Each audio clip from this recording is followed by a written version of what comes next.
A controversy in picking the host nation for a FIFA World Cup is not exactly something new.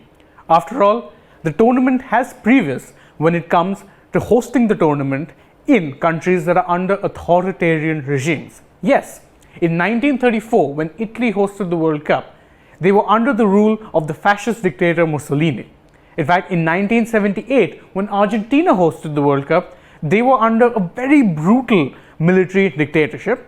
Yet, despite all of that history, nothing quite holds the candle to the amount of controversy that has been generated from the 2002 World Cup that is set to be held in Qatar. This controversial decision has seen many, even within the game, raise their voice against the Gulf nation getting the rights to host the tournament in the first place. But why exactly is there so much controversy around the upcoming World Cup, when in truth be told it should be a celebration or a time of celebration for fans around the world? Well, here are 4 reasons why the upcoming World Cup in Qatar could be one of the most controversial editions of the tournament ever. The first thing that we have to address is the corruption that allegedly took place in the process of placing the bids. Now, there are more than a number of credible allegations that Mohammed bin Hamad, who at that point was the head of the Asian Football Confederation, had bribed not only officials from around the world, but also members of FIFA itself. Yes, the corruption at one point had reached the very top of football's governing body. Now, it is worth noting that Qatar and indeed bin Hamad had said that they were innocent and that they had done nothing wrong and had followed all due processes when it came to registering their bid and winning their bid for the FIFA World Cup in 2022. However, it is something that's worth noting that since then, Hamad was forced to resign from all football related positions in 2012 because there was not just one but numerous allegations of corruption against him. In fact, not after he resigned from all positions, he was actually handed a lifetime ban in the sport of football. Now, obviously, something like this means that the Qatar World Cup and the aftermath of that bid doesn't exactly get off to the best of starts in the eyes of the public. However, it is safe to say that that is only the tip of the iceberg. Now, the human rights issue, or the multiple issues in fact that have been brought up many times, is nothing new, but it does bear repeating, especially considering just how grave the allegations are. Now, obviously, in order to get ready for a tournament of this magnitude, Qatar had to do a lot of not just renovation, but also building from scratch. This involved building a lot of new stadiums, but also renovating the existing infrastructure. Now, to do that, they needed cheap labor, and that arrived in the form of a number of migrant workers from countries such as the South Asian countries, which includes India, Sri Lanka, Pakistan, Nepal, and also from many African countries. Now, while you can question the ethics of that, the truth be told, they did follow due process in that regard, but the issues that really cropped up came when it came down to how these workers were treated.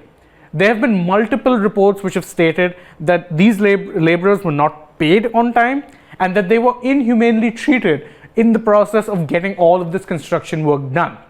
In fact, there's no official number, but a number of very credible reports say that due to this consistent inhumane treatment and being put in poor working conditions, not being paid on time, anything between 6,500 to 15,000 immigrant workers actually passed away as a result of it. Bear in mind that these are just the official numbers that would be available to reporters who have access to government sources. So it is very possible that that number is on the lower end of the spectrum.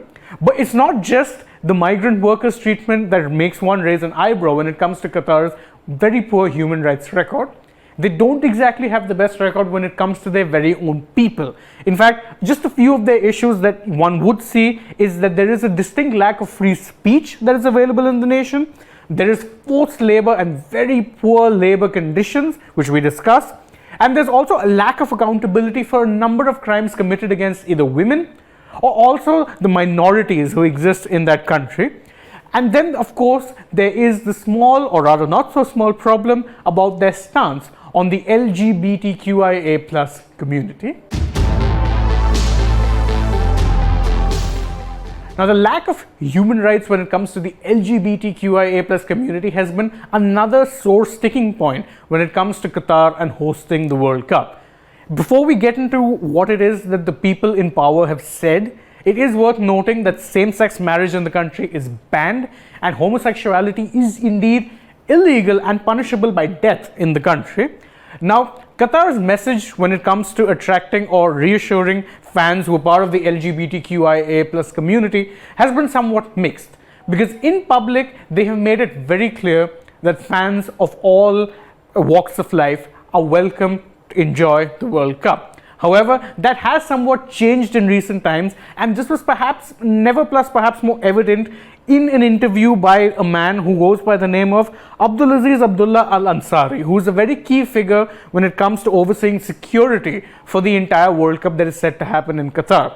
He, in an interview with the Associated Press, said something that actually caused quite a storm online. He said, and I quote, "If he, which is a fan, raised the rainbow flag and I took it from him, it's not because I really want to really take it to really insult him, but to protect him. Because if not me, then somebody else around him might attack him. I cannot guarantee the behavior of the whole people. And I will tell him, please, no need to really raise the flag at this point." I think it's safe to say that a quote like that sort of speaks for itself. And despite a number of public assurances, which I mentioned earlier, where the officials said that fans across all walks of life are welcome, LGBTQIA plus fan communities across the world have made it comfortably clear many a times that they do not think that they would be safe if they traveled and had to display the fact that they were from that community. They did say, and it's been said many times, that they don't think it would be a good situation for them. Now, any World Cup or any such tournament which is not inclusive in this nature will always be problematic. But to round all of this off, we have to talk about arguably the most important point yet. Sports washing. It's considered something of a buzz term among some on the internet, but it is something that has become more and more prominent in recent years. In fact, many felt that the 2018 World Cup that was held in Russia would actually in many ways legitimize Vladimir Putin's reign, and that is somewhat exactly what happened in the long run. Mainly because despite the fact that Russia's own record or rights against record against LGBTQIA plus people, as well as their general human rights things, pretty bad, the tournament generally received very positive coverage, and the quality of the tournament, the football on display, was praised almost universally by fans.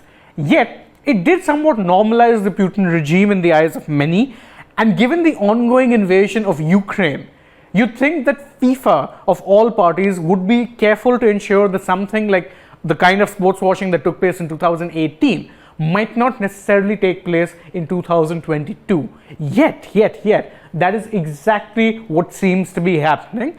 And what's worse, FIFA appear to be turning a little bit of a blind eye to it, as is evidenced by a quote from FIFA President Gianni Infantino.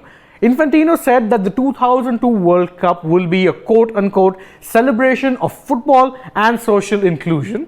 Now, given everything that we just discussed, and believe you me when I say that we are only scratching the surface here, that seems like a bit of a statement that ignores the grim human rights record that exists within the Gulf nation. Now, I will end this video by saying that fans around the world most likely can and will enjoy the action that comes from a World Cup, such as the uniqueness of the tournament. But it is clear that the off-field controversies that are going to be generated or already have been generated from the tournament will continue to dog not only the nation of Qatar, but also the organizers, and also more importantly, FIFA. And thank you so much for joining us. If you liked this video and enjoyed the videos that we do, don't forget to like, comment, share it with your friends, subscribe to the channel if you haven't already. We have lots more coming for you, not just in the IPL, but in international sports across the world. There's going to be more football coverage and more coverage of sports, because we love doing that. So thank you very much. Goodbye.